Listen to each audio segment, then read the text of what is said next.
Buenos días, chicos, hoy vamos a ver si realmente hay una crisis, no hay una crisis, tenemos que preocuparnos, no tenemos que preocuparnos, y vamos a mirar un poquito al pasado para entender mejor lo que está pasando hoy y para poder anticiparnos un poco a futuro. En este repaso que vamos a hacerlo a través de varios índices, del S&P 500, del Nasdaq, del Eurostoxx 50 y del Hang Seng. Importante, lo vamos a hacer en Investing. Para los que queráis saber cómo tocar los gráficos de Investing, moverlos, navegar a través de los gráficos, os dejo por aquí el tutorial que hice de los gráficos de Investing, que me parece bastante útil para esto. Deciros que voy a utilizar velas Heiken Ashi porque me parecen mucho más visuales y mucho más cómodas para analizar tendencias y sobre todo para analizar lo que pasó en el pasado. La situación de mercado de hoy no empieza hoy. Podríamos remontarnos muy atrás, pero en este caso nos vamos a remontar a agosto del año pasado. ¿Qué ocurrió en agosto del año pasado? En agosto del año pasado se anunció que iba a empezar el tapering por parte de la Fed y por parte del BCE. Cuando se habla de tapering se refiere a la quita de incentivos, principalmente el BCE dejar de comprar deuda y la Fed quemar billetes. No literalmente, pero sí quitar liquidez del mercado. Esto provocó que ya en septiembre hubiese una bajada. Luego el mercado se normalizó, no era para tanto y se provocó otra subida. ¿Qué ocurrió en este punto? En este punto ocurrió algo muy interesante. A partir de este punto se le empezaron a ver las orejas al lobo, por dos motivos principalmente. El movimiento de la Fed, del tapering, fue principalmente provocado por el miedo a la inflación. A eso se le sumó una falta de stock y de abastecimiento de prácticamente todos. Y además apareció una nueva variante súper contagiosa del COVID, el Omicron, y eso dio mucho miedo. El principal motivo era que una inflación fuerte de golpe puede hacer daño a muchas empresas, porque si tus costes suben un porcentaje muy alto y tú no se los puedes repercutir a tus clientes, te provoca un problema. El problema de abastecimiento creo que está claro. Hubo un problema de abastecimiento durante todo 2020 y todo 2021 con el tema chips. Y eso no mejoraba y se esperaba que ella mejorase. Se esperaba que esas navidades se pudiesen vender todas las consolas que se querían, todas las teles que se querían y todos los ordenadores que se querían, pero no fue la realidad. Es más, se vio incluso como los chips ya no solo afectaron a la parte puramente tecnológica, como pueden ser pantallas o ordenadores o consolas, sino que el problema de abastecimiento de los chips llegó a que se parasen fábricas de Volkswagen porque no había chips para seguir produciendo coches, afectó también a los electrodomésticos, afectó a prácticamente todo. ¿Qué ocurrió después? Que vino la Navidad y hubo una sensación buena en el mercado. La economía se estaba activando, se estaban vendiendo cosas, no estábamos parando tanto como se creía que se iba a parar. Pero cuando acabó el año y las empresas hicieron introspección, es cierto que no dieron sus balances ni sus cuentas anuales, pero más o menos ellos ya sabían por dónde iban los tiros y vieron claramente que no habían vendido lo que se esperaba. Por poner un ejemplo, el ejemplo de Apple tenía reservado un stock de chips, pero tuvo que destinar los chips, los PCBs y los componentes electrónicos a los iPhone y no pudieron vender tantos iPads como les gustaría. En España, por ejemplo, nos quedamos prácticamente sin stock de iPad. Entonces, al acabar el año se vio que las ventas no habían sido buenas, que esto había sido un poco de humo y que venían curvas. Además, la inflación no paraba de subir. ¿Qué ocurre aquí? Que si veis esto, realmente desde este punto el mercado lo que ha bajado es un 15-16% de máximo. Pero yo tengo marcado un 20%. ¿Por qué tengo marcado un 20? Por el tapering. Esto, los que hayáis ido a mis roleplays y los que me hayáis visto ya y habréis visto mis otros tutoriales, ya habréis visto que repito todo el rato que lo normal es que el S&P tenga un retroceso del 20 con el tapering. ¿Por qué? Porque la última vez que se incentivó el tapering, que fue en diciembre de 2018, en 2018, último trimestre, se produjo una bajada del 20, con lo cual una bajada del 20 sería algo normal. No quiere decir que sea el 20 clavado, el 20 puede ser 22, 18, 17, no sé, exacto, pero aquí hay recorrido de bajada todavía. Sería normal que bajase un poquito más, no sería raro y en ningún caso sería para asustarse. ¿Cuándo nos tendríamos que asustar? Principalmente nos tendríamos que asustar si salta el 20 con fuerza. Incluso llegando al 30% vemos que retrocederíamos a como estábamos antes del coronavirus. El 30% normalmente se considera entrar en recesión. el 20% se considera rebote y más del 30% suelen ser crisis sistémicas. Esto, repito, no son números exactos. Por ejemplo, en el coronavirus no fue una crisis sistémica o una gran crisis, fue una pandemia, fue una crisis, pero no superó ampliamente el 35% y fue súper rápido. Aquí vemos que no llegó a ese punto. Por otro lado, lo que hemos visto antes, y en este caso, viendo que hay tanto miedo a una gran crisis, a una crisis fuerte, a todos se nos viene la gran recesión a la cabeza. La gran recesión es la crisis del 2008, que no empezó en 2008, pero todos lo identificamos así. En este caso lo voy a poner en velas mensuales y además lo voy a poner en logarítmico para que no me afecte tanto la deformación debido a la exponencialidad. Aquí veo claramente que estas bajadas comparado con estas son un anuncio. Y son dos bajadas bastante importantes. Primero, 2008. La baja de 2008 es muy importante porque es la que tenemos todos en mente.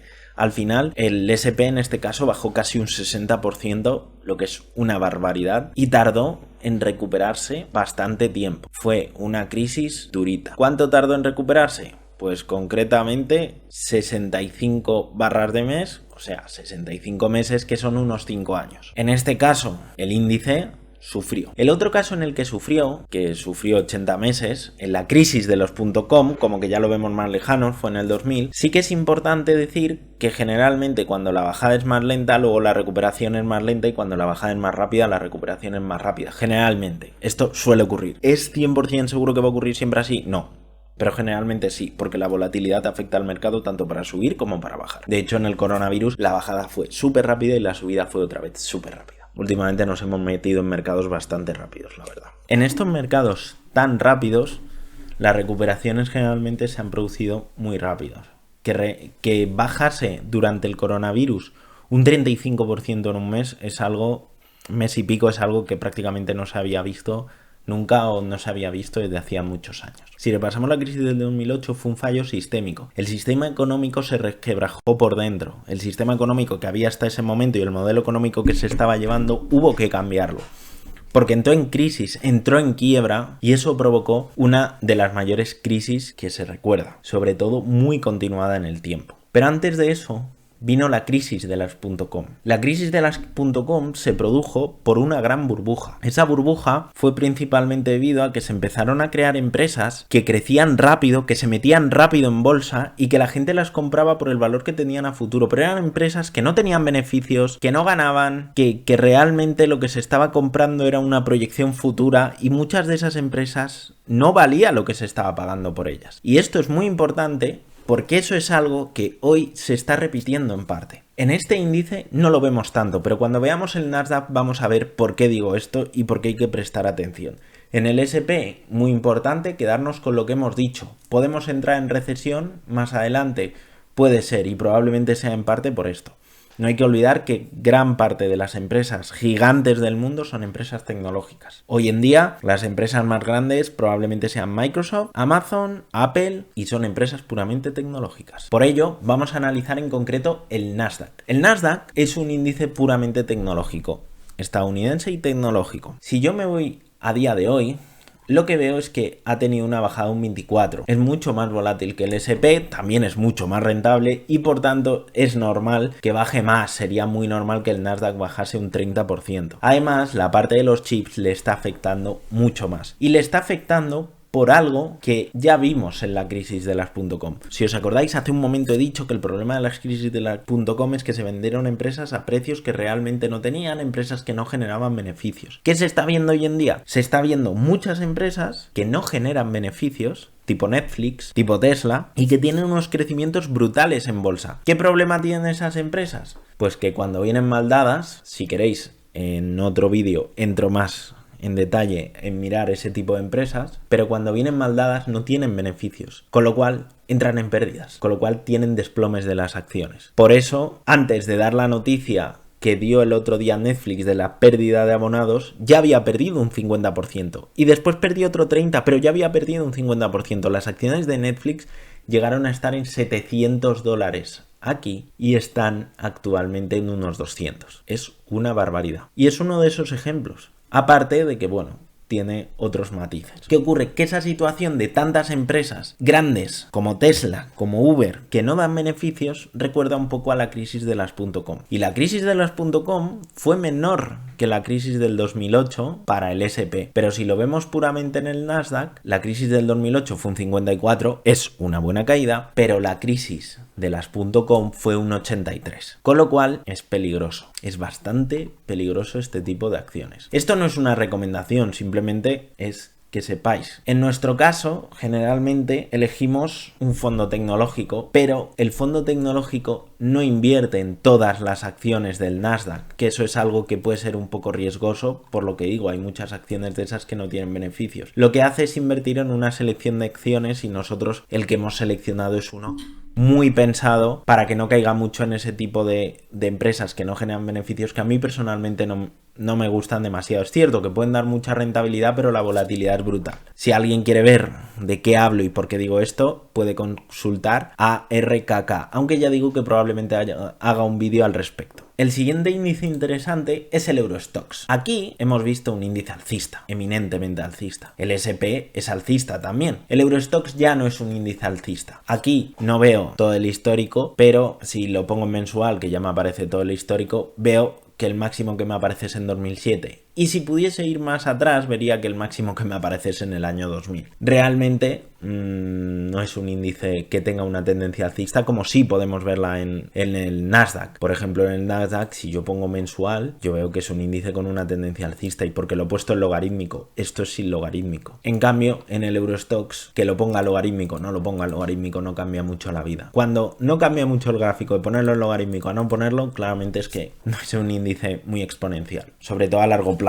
os hablo, que aquí estamos viendo 10 años. La caída en Europa fue de un 60% durante la crisis del 2008, le afectó mucho, y en este caso en Europa no fue solo la caída, fue la falta de recuperación. El fondo que elegimos para Europa sí que ha recuperado y ha rebasado mucho los niveles de 2008, pero el índice no, y los fondos indexados obviamente tampoco. Los indexados al Eurostoxx, los indexados al MSCI Europe a lo mejor un poco, pero no es un índice muy alcista ni un índice muy interesante. ¿Qué es lo que veo en Europa? Lo que veo en Europa es que hizo un mínimo con la guerra. Ese mínimo fue a los días de la guerra empezó aquí, ¿de acuerdo? Siguió bajando y luego rebotó hacia arriba y luego ha vuelto a bajar un poco cuando se vio que la guerra no era tan fuerte. Si tenéis curiosidad, si por ejemplo miramos en el SP, justamente el mínimo fue el día de la guerra y después de eso rebotó, subió para arriba y ahora ha vuelto a hacer un mínimo un poquito más bajo. Europa vio que no le afectaba tanto la guerra aparentemente, vio que las cosas no estaban tan mal aparentemente, pero ha habido miedo. Y sigue habiendo miedo, y luego se ha tomado una toma de realidad de decir, oye, aquí empezamos a bajar en noviembre por algo. Por una inflación, por problemas con la fabricación, por problemas con los componentes electrónicos, con problemas de abastecimiento de acero, de aluminio, de materias primas en general, y no se está mejorando con la guerra obviamente, y encima la subida del petróleo, que era un problema, la guerra la ha empeorado. ¿Qué ocurre? Que realmente, como se suele decir, yo miro este índice, veo esta bajada y digo, un día más en la oficina. Sí, ha bajado un 23, pero aquí en el 2015 bajó un 30... si lo pongo en mensual veré un montón de bajadas. Aquí bajó casi un 37, un 40, que esto fue en el 2011, que también hubo una crisis. Bueno, es que fue continuado de esto, pero lo que nos cuenta esta historia es que no todos los países, la eurozona no había salido del hoyo. Probablemente Alemania sí, a lo mejor Reino Unido también, pero por ejemplo en el caso de España creo que la mayoría de sectores no han salido del hoyo en el que se metió en 2008. Y el último índice que vamos a ver, el último índice a revisar hoy, es el Hang Seng. El Hang Seng es Hong Kong 50, HK 50. Son las 50 empresas más importantes y representativas de Hong Kong. Representa principalmente China. Y aquí la historia que cuenta es otra. La realidad es que el índice chino lleva bajando de 2018. También es importante ser conscientes que el trato de las acciones en China es muy diferente. No es el mismo que se hace en Europa, sobre todo no es el mismo que se hace en Estados Unidos. Por lo tanto es un mercado muy especial y muy diferente. Y es un mercado que vemos que desde el 2021, desde principios de 2021, ha tenido una bajada de un 40%, que es bastante fuerte. Y antes de eso ya venía desde 2018 una bajada muy fuerte, que fue culminada por el principio del coronavirus. ¿Qué ocurre? Que justo después del coronavirus hubo una gran subida, pero si os fijáis, no llegó ni a los niveles que estaba antes. ¿Quiere decir que no se debería invertir aquí? No, pero la bolsa, la evolución del mercado es bastante diferente. Algo muy comentado, por eso lo pongo, es que el mercado chino no sufrió la crisis del 2008. Es interesante porque a partir de 2007, en octubre, empezaron una bajada que tocó el mínimo en 2008 y siguió bajando hasta 2009, en la cual se dejó un 66% el índice, con lo cual yo creo que sí. Aquí volvemos a ver lo mismo, no hay una tendencia alcista. Este mercado se desmarca un poco de los otros. De hecho, el fondo que elegimos para este mercado no sigue mucho este índice, aunque le afecta obviamente si todo baja en la bolsa, irremediablemente tú bajas, pero no sigue mucho este índice y no va tanto por ahí. También repito que justo para los fondos y el análisis de fondos un poco haré otro vídeo aparte. Y aquí por último lo que tenemos es una representación de los índices para que nos hagamos una idea y seamos conscientes. El de arriba del todo es el Nasdaq. Desde 2018, desde antes de la famosa bajada, que si queréis podemos irnos a 2017 para que más o menos sean 5 años, sin duda el Nasdaq ha sido el más rentable. Incluso en la época del coronavirus no bajó lo que bajó el S&P 500, o bajó más o menos lo mismo, pero luego la subida ha sido mucho más fuerte. ¿Qué ha ocurrido? Que obviamente ahora la bajada también ha sido más fuerte. Pero seguimos teniendo que las acciones tecnológicas son muy rentables. ¿Qué vemos aquí? El S&P. Las acciones americanas son muy alcistas. Ojo al detalle de que la rentabilidad acumulada en 5 años del Nasdaq respecto al S&P es casi el doble, pero repito, las acciones tecnológicas son muy alcistas. Después tenemos el Eurostoxx, que en 5 años pues va un poco mejor de lo que iba, pero en 5 años subir un 5% acumulado no es nada. Y por último tenemos el Hang Seng, que directamente en 5 años ha ido bajando. Entonces, ¿qué hay que ver aquí? Que realmente, si tú pones en perspectiva, no es la gran crisis, no es una gran bajada, se puede hablar de rebote, todavía no hablaría de recesión, pero sí que diría dos cosas. Uno, considero, sin ser una recomendación, que es un buen momento para entrar en el mercado, no es un mal momento, y sobre todo diría que todavía no podemos hablar de una gran crisis. Es cierto que pueden venir tiempos duros, puede venir una época, unos meses, unos años duros, pero la realidad es que lo que hemos visto es que lo más probable es que los índices entre 3 y 5 años, los buenos, se hayan recuperado. Y los fondos, si son de calidad, si son buenos, no van a tardar 5, probablemente tarden 3, como ya pasó en el 2008. Y eso suponiendo que el mercado baje más todavía y nos pongamos en una situación bastante peor de la que estamos ahora, puesto que es comparando con una crisis como la del 2008. Pero ya digo, para los fondos nos veremos en el siguiente vídeo. Y nada, comentadme dudas, cosas que queráis decir, apuntes. He querido hacer un resumen rápido, pero espero que os sea útil. Un abrazo.